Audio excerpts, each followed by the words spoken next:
Salut à tous, j'espère que vous allez bien. On se retrouve aujourd'hui pour une vidéo un petit peu différente de ce que vous avez l'habitude de voir sur la chaîne. On va parler un petit peu de la formation, c'est au cœur de l'actualité, notamment avec le dossier Liadji, qui fait énormément parler ces derniers mois dans la presse. Mais à force de voir ce dossier sur le devant de la scène, on en oublie presque qu'il y a plein d'autres jeunes qui pourraient pousser la porte des pros dans les mois ou années à venir. On parlera évidemment pas de Liadji dans cette vidéo pour des raisons évidentes. J'ai donc choisi 11 joueurs, alors le dispositif n'est pas forcément important, ce qui compte c'est les joueurs qui ont été choisis et qui me paraissent donc être le futur de l'OM. C'est un 11 que j'ai choisi après documentation et visionnage de vidéos et de matchs. Pour les joueurs qui sont mentionnés, rien ne garantit aujourd'hui qu'ils feront forcément une grande carrière. Certains pourraient peut-être être d'historiques flops, mais je m'appuie en tout cas sur le potentiel pour concocter mon 11 de départ. On va commencer directement avec le poste de gardien de but où j'ai pas eu beaucoup d'hésitation. Simon Ngapandouetbou, je m'excuse pour la prononciation, gardien camerounais, 16 ans au moment où je tourne cette vidéo, est déjà titulaire en équipe réserve et souvent retenu en tant que troisième gardien chez les pros, souvent aux dépens d'Amadou Dia, pourtant plus âgé. Un élément apprécié par Villas-Boas lui-même ainsi que son entraîneur des gardiens Will Cohort, qui en a dit beaucoup de bien.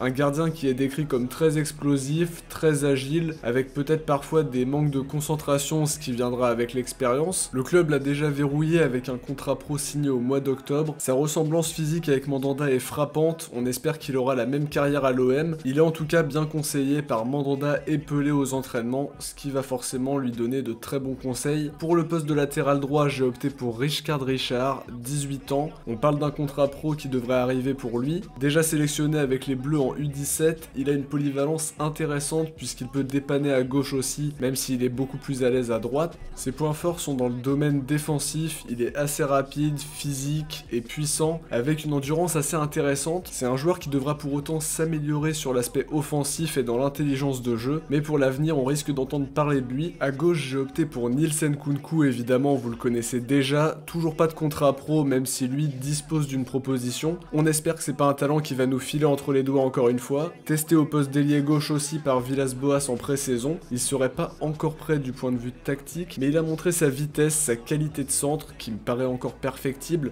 mais qui est déjà d'un très bon niveau et une capacité à percuter qui est très intéressante. Pour la charnière, j'ai choisi sur le flanc droit Aaron Camardin, un joueur de 17 ans qui a déjà été sélectionné avec les Bleus en U16, présent dans les équipes de jeunes depuis déjà de très nombreuses années à l'OM. C'est un joueur dont on parle peut-être un petit peu moins, mais qui est très prometteur pour l'avenir. Il s'entraîne avec les pros très souvent, il évolue avec l'équipe réserve. Au niveau de ses qualités, j'ai été impressionné par sa qualité de relance, par son jeu de tête, et je trouve qu'il est quand même à l'aise dans son poste de charnière et assez solide, ce qui est pas forcément évident quand on est jeune comme ça. Il manque évidemment d'expérience au plus haut niveau, mais ça n'annonce que du bon pour la suite. Pour l'accompagner, j'ai choisi Hugo Blondel, leader et capitaine des U17 nationaux. Né en 2003, il évolue pas au plus haut de la formation, mais il me paraît vraiment prometteur et avoir la tête sur les épaules, ce qui est très important aussi. Il se distingue par sa technique au-dessus de la moyenne, par un style agressif, et comme je l'ai dit au début, un leadership presque naturel qui fait de lui un joueur intéressant et aussi une possibilité de devenir un futur cadre de l'OM. Je pense qu'il peut intégrer l'équipe réserve la saison prochaine pour franchir un palier, mais on sait au moins que son rêve est d'intégrer l'effectif pro dans les années à venir, donc c'est aussi une bonne chose de savoir ça. Ensuite au poste de sentinelle, j'ai choisi de vous parler de Tom Moustier, je considérais comme l'un des jeunes les plus prometteurs, qui a fait beaucoup parler de lui pour ses prestations avec les U17 nationaux, capable d'évoluer en défense centrale mais qui montre beaucoup mieux ses qualités en numéro 6. Ça met au plus en avant ses qualités physiques et techniques. Le club pourrait décider de le verrouiller prochainement puisqu'il ne manquera pas d'être convoité. Devant Moustier, j'ai opté pour Hugo Bertelli, présent depuis ses 14 ans au club, sélectionné avec les Bleus U17 et surtout convoqué par Villas-Boas dans le groupe pro à seulement 16 ans pour un match contre Lyon. Intéressant par sa vitesse et sa percussion, sa vision de jeu est aussi mise en avant. C'est un joueur d'un très petit gabarit, 1m66, pas encore de minutes avec les pros évidemment, c'est peut-être un petit peu trop tôt. C'était plutôt pour faire le nombre qu'il a été convoqué, mais cette convocation montre que Villas-Boas est attentif à ses progrès. À ses côtés, j'ai choisi un joueur qui est aussi considéré comme l'un des plus prometteurs, Cheikh Souaré, qui devrait être au cœur de l'actualité pour signer pro prochainement. Le club va chercher à le verrouiller puisqu'il a un contrat jusqu'en juin 2021. Au club depuis ses 13 ans, il évolue au milieu, déjà sélectionné parmi les jeunes des Bleus, et s'entraîne assez souvent avec les pros. Un milieu box-to-box très endurant qui devrait être une pièce maîtresse de la la réserve l'année prochaine. Très bon à la récup, capable de monter balle au pied, capable aussi de marquer et qui se distingue par une vision du jeu très intéressante pour un jeune de 17 ans. Sa priorité est de rester à l'OM et le club compte lui proposer un contrat pro assez prochainement. Au poste de numéro 10, même s'il évolue aujourd'hui sur le devant de l'attaque, j'ai décidé de vous parler de Jaurès Raoult, 10 buts et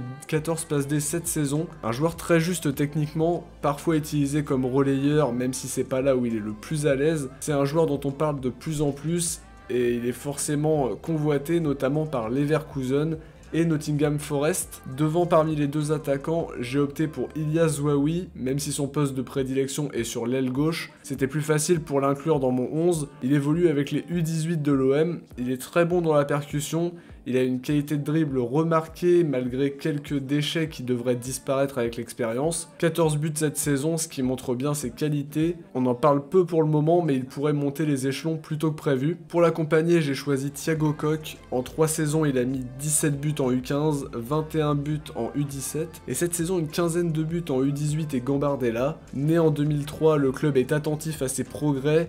Il a une très bonne frappe de balle, sa capacité aussi à jouer avec les deux pieds marque les esprits. Il peut également évoluer au poste de milieu offensif, mais je le vois davantage s'installer dans l'axe de l'attaque. C'est un joueur qu'il faudra suivre absolument. Pour finir, j'ai décidé de faire un petit banc de touche pour les joueurs que je trouve aussi très intéressants pour l'avenir, que j'ai pas évoqué dans mon 11 parce que je les trouvais soit moins prometteurs, ou parce que vous les connaissez déjà. D'abord au poste de gardien de but, faut surveiller évidemment Amadou Dia, très prometteur aussi, qui a signé son contrat pro alors qu'il était convoité par United. Simon lui a souvent été préféré pour être troisième gardien, mais il est régulièrement convoqué malgré tout et pourrait avoir son mot à dire l'an prochain avec la fin de contrat de Pelé. Il y a aussi Evan Hurier qui a déjà été sélectionné avec les Bleus en U16 et qui sera à suivre à l'avenir au même poste. Il faudra aussi suivre Abdallah Ali Mohamed, déjà pro, titulaire en équipe nationale des Comores, souvent convoqué avec les pros sans jouer une seule minute. Il faudra être attentif aussi à Joachim Kada qui s'est révélé cette saison avec la réserve à 18 ans et qui pourrait venir frapper à la porte des pros. Ce serait une belle histoire pour ce natif d'Arles, fan de l'OM depuis toujours. J'aurais pu aussi parler de Lucas Perrin mais je l'ai pas mentionné puisqu'il a déjà joué en pro. Au milieu, n'oublions pas Alexandre Flipono qui certes mériterait un prêt pour engendrer de l'expérience mais qui me semble être un joueur avec un bon potentiel. Un peu plus jeune, faudra suivre le trio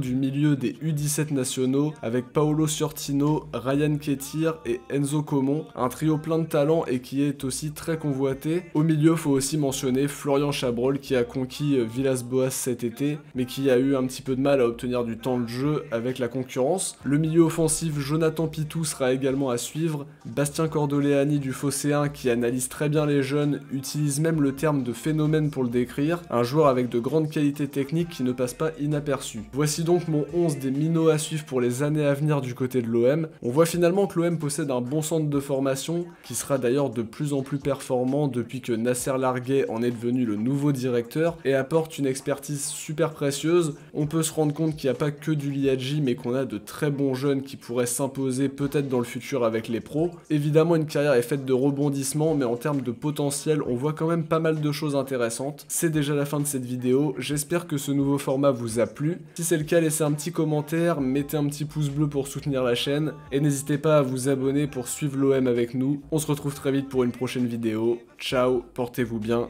et surtout allez l'OM.